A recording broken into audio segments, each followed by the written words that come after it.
ਦੇਖੋ ਇਹਦੇ ਬਾਰੇ ਜਿਹੜੀ ਜ਼ਿਆਦਾ ਪ੍ਰਚਲਿਤ ਧਾਰਨਾ ਤਾਂ ਇਹ ਹੈ ਵੀ ਜਾਣ-ਬੁੱਝ ਕੇ ਚੁਣਿਆ ਬੰਦੇ ਜ਼ਿਆਦਾ ਮਾਰਨੇ ਚਾਹੁੰਦੇ ਸੀ। ਹੂੰ, ਹੂੰ, हुँ, ਹੂੰ। हुँ। ਪਰ ਹੁਣ ਤੁਸੀਂ ਜੇ ਆਪਾਂ ਦੇਖੀਏ ਅਸਲ ਦੇ ਵਿੱਚ ਜੀ, ਜੀ। ਜਿੰਨੀਆਂ ਕੁ ਗੱਲਾਂ ਬਾਹਰ ਆਈਆਂ ਨਾ, ਹਾਂਜੀ, ਇਹ ਉਹਨਾਂ ਦੀ ਮਿਸਕੈਲਕੂਲੇਸ਼ਨ ਸੀ। ठीक है। ਠੀਕ ਆ। ਮਤਲਬ ਇਹ ਤਾਂ ਹੁਣ ਉਹਦਾ ਬੜਾ ਕ੍ਰਿਟਿਸਿਜ਼ਮ ਹੋਇਆ ਜਨਰਲ ਵੈਦਿਆ ਦਾ ਵੀ ਤੇ ਜਨਰਲ ਬਰਾੜ ਦਾ ਵੀ। हुँ, ਹੂੰ, ਜਨਰਲ ਵੈਦਿਆ ਦੀ ਵੀ ਨਲਾਇਕੀ ਸੀਗੀ ਹੂੰ, ਹੂੰ, ਹੂੰ। ਕਿਉਂਕਿ ਫੌਜੀਆਂ ਨੂੰ ਨਾ ਫੌਜ ਤੇ ਮਾਣ ਬਹੁਤ ਹੁੰਦਾ ਹੈ ਜੀ, ਜੀ। ਕਿ ਸਿਵਲੀਅਨ ਇਹਦਾ ਮੁਕਾਬਲਾ ਕਿਵੇਂ ਕਰ ਲੈਣਗੇ। कितना ਹੂੰ, ਚਲੋ ਵੈਦਿਆ ਤਾਂ ਇਹ ਸੀ ਕਿ ਉਹਨੂੰ ਸਿੱਖਾਂ ਦੀ ਸਮਝ ਨਹੀਂ ਸੀ। ਹੂੰ, ਹੂੰ। हुँ, ਪਰ ਇਹ ਬਰਾੜ ਜਿਹੜਾ ਸੀਗਾ ਜਨਰਲ ਬਰਾੜ, ਬਰਾੜ ਤਾਂ हुँ, ਹਾਂ, ਇਹਨੇ ਕਹਿੰਦੇ ਜਦੋਂ ਪਹਿਲਾਂ ਮੀਟਿੰਗ ਕੀਤੀ ਨਾ ਕਿ 2 ਤਰੀਕ ਨੂੰ, ਹਾਂਜੀ। ਤੇ 2 ਤਰੀਕ ਦੀ ਮੀਟਿੰਗ 'ਚ ਇਹਨੇ ਕੁਛ ਸਿਵਲ ਅਫਸਰ ਵੀ ਸੱਦੇ ਸੀਗੇ, ਹੂੰ, ਹੂੰ, ਹੂੰ। ਡੀਸੀ ਵੀ ਸੱਦਿਆ ਸੀਗਾ ਅੰਮ੍ਰਿਤਸਰ ਦਾ, ਹੂੰ, ਹੂੰ, ਤੇ ਆਪਣੇ ਬੀਐਸਐਫ ਦੇ ਜਿਹੜੇ ਸੀਗੇ ਅਫਸਰ ਉਹ ਵੀ ਸੱਦੇ, ਹੂੰ, ਸੀਆਈਡੀ ਦੇ ਵੀ ਸੱਦੇ, ਇੰਟੈਲੀਜੈਂਸ ਦੇ ਵੀ। ਹੂੰ, ਹੂੰ, ਉੱਥੇ ਜਦੋਂ ਇਹਨੇ ਕਿਹਾ ਮਤਲਬ ਵੀ ਇਸ ਤਰ੍ਹਾਂ ਸਾਡੀ ਆਹ ਪਲਾਨ ਹੈ, ਹੂੰ।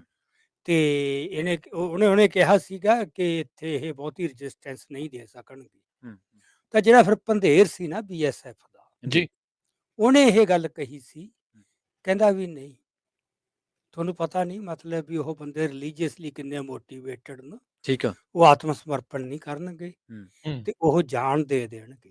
ਹੂੰ, ਤੇ ਇਹਨੇ ਫਿਰ ਫੜ ਮਾਰੀ ਸੀ, ਕਹਿੰਦਾ ਮੈਂ ਜਾਣਦਾ, ਕਹਿੰਦਾ ਫੌਜ ਦੇ ਜਦੋਂ ਕਿਤੇ ਜਦੋਂ ਤੋਪਾਂ ਗਰਜੀਆਂ ਨਾ ਹੂੰ, हुँ, ਤੇ ਟੈਂਕ ਦਿਸੇ ਜਦੋਂ, ਜੀ। ਉਹ ਜਦੋਂ ਚੱਲੇ ਗੋਲੇ ਟੈਂਕਾਂ ਦੇ, ਹੂੰ, हुँ, हुँ, ਤੇ ਤੂੰ ਦੇਖੀ ਵੱਡੇ ਵੱਡੇ ਬੰਦੇ ਕੰਬ ਜਾਂਦੇ। ਹੂੰ, ਇਹ ਕਹਿੰਦਾ ਵੀ ਨਹੀਂ, ਹੂੰ, ਤੈਨੂੰ ਨਾ ਅਸਲ 'ਚ ਜੱਟਾਂ ਦੀ ਸਮਝ ਨਹੀਂ। ਹੂੰ, ਸਹੀ। ਉਹ ਕਹਿੰਦਾ ਮੈਂ ਜੱਟ ਹਾਂ, ਹੂੰ, ਮੈਂ ਬਰਾੜ ਹਾਂ। ਹੂੰ, ਇਹ हुँ, ਕਹਿੰਦਾ ਨਹੀਂ, ਹੂੰ, ਜੱਟ ਹੁੰਦਾ ਸਿਰ ਤੇ ਪੱਗ ਹੋਵੇ, ਹੂੰ, ਦਾੜੀ ਹੋਵੇ ਤੇ ਮੁੱਛ ਹੋਵੇ, ਹੂੰ। हुँ, ਤੇਰੇ ਉਹ ਕੁਛ ਨਹੀਂ। ਅੱਛਾ। ਫਿਰ ਇਹਨੂੰ ਉੱਥੋਂ ਕੱਢਤਾ ਸੀ, ਹੂੰ, ਤੇ ਫਿਰ ਇਹਨੂੰ ਇਹ ਸੀ ਵੀ ਤੂੰ ਛੁੱਟੀ ਲੈ ਜਾ ਲੰਬੀ, ਹੂੰ, ਤੇ ਕਿਤੇ ਗੱਲ ਨਹੀਂ ਕਰਨੀ। ਸੋ हुँ, ਇਹਨੂੰ ਠੀਕ। ਬਹੁਤ ਮਹੀਨੇ ਹੂੰ, ਉੱਥੋਂ ਬਿਲਕੁਲ ਲਾਂਭੇ ਕਰਤਾ।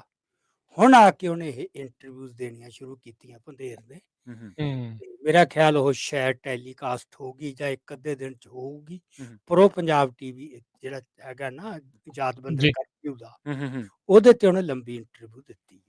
ਹੂੰ, ਠੀਕ हुँ, ਆ। ਉਹ ਕਹਿੰਦਾ ਵੀ ਮੈਂ ਦਰਬਾਰ ਸਾਹਿਬ ਮੱਥਾ ਟੇਕਣ ਗਿਆ ਸੀ, ਹੂੰ, हुँ, हुँ, ਤੇ ਮੈਂ ਇਹ ਮੰਗਿਆ ਸੀ ਗੁਰੂ ਤੋਂ ਹੂੰ, ਵੀ ਮੈਂ ਜਦੋਂ ਵੀ ਇੱਥੇ ਆਵਾਂ, ਹੂੰ, ਮੈਂ ਨਿਮਾਣਾ ਬਣ ਕੇ ਹੀ ਆਵਾਂ, ਹੂੰ, ਮੈਂ हुँ, ਚੜ੍ਹਾਈ ਕਰਕੇ ਨਾ ਆਵਾਂ, ਜੀ। ਕਿਉਂਕਿ ਮੇਰਾ ਕਿੱਤਾ ਦੂਜਾ ਹੈ, ਹੂੰ, ਸਹੀ ਹੈ, ਮੇਰਾ ਬਿਲਕੁਲ। ਪ੍ਰੋਫੈਸ਼ਨ ਦੂਜਾ ਹੈ, ਹੂੰ, ਤੇ ਮੈਥੋਂ ਕਿਤੇ ਇਹ ਨਾ ਹੋ ਜੇ।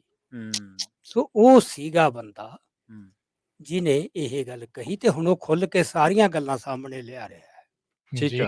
जी, ਹਾਂਜੀ, ਉਹ ਉਹਦੇ ਚੋਂ ਮਤਲਬ ਇਹ ਹੁਣ ਸਾਰੇ ਬੰਦੇ ਨਿਰਣੇ ਤੇ ਪਹੁੰਚ ਗਏ ओके, ਵੀ ਜਿਹੜਾ ਜਨਰਲ ਬਰਾੜ ਹੈ ਨਾ, ਹੂੰ, हाँ, ਉਹ ਜਿਵੇਂ ਇੱਕ ਫੁਕਰੇ ਨਹੀਂ ਹੁੰਦੇ ਬੰਦੇ हाँ, ਜੀ, ਹੋਸ਼ੇ, हाँ, हाँ, हाँ, ਕੁਛ। ਉਹਨੇ ਫੁਕਰਪਣੇ ਦੇ ਵਿੱਚ ਉਹਨਾਂ ਨੂੰ ਅਸ਼ੋਰੈਂਸ ਦਿੱਤੀ ਬਹੁਤ ਜ਼ਿਆਦੇ ਹੂੰ, ਵੀ हुँ, ਤੁਸੀਂ ਪਰਵਾਹ ਨਾ ਕਰੋ, ਲੜਾਈ ਕਿਹਨੇ ਕਰਨੀ ਆ ਉੱਥੇ। ਠੀਕ ਹੈ, ਮਿਸਕੈਲਕੂਲੇਸ਼ਨ ਸੀ ਉਹਦੀ। ਮਿਸਕੈਲਕੂਲੇਸ਼ਨ ਸੀਗੀ, ਹੁਣ ਇਹ ਗੱਲ ਪ੍ਰੂਵ ਹੋ ਚੁੱਕੀ ਹੈ। हुँ, ਹੂੰ, ਅੱਛਾ, ਜਦੋਂ ਫਿਰ ਸ਼ੁਰੂ ਹੋ ਗਿਆ ਆਪਰੇਸ਼ਨ, ਜੀ। हुँ, ਫਿਰ ਉਹਨਾਂ ਕੋਲ ਕੋਈ ਆਪਸ਼ਨ ਨਹੀਂ ਸੀ ਪਿੱਛੇ ਹਟਣ ਦਾ। ਪਿੱਛੇ पीछे ਹਟਣ ਨੂੰ ਤਾਂ ਫਿਰ ਨਹੀਂ ਸੀ। ਹਾਂ, हुँ, ਜੇ ਪਿੱਛੇ ਹਟਦੇ ਸੀ ਮਰਦਾ ਸੀ, ਫਿਰ ਸਭ ਕੁਝ ਹੀ ਜਾਂਦਾ ਸੀ। जानता सी।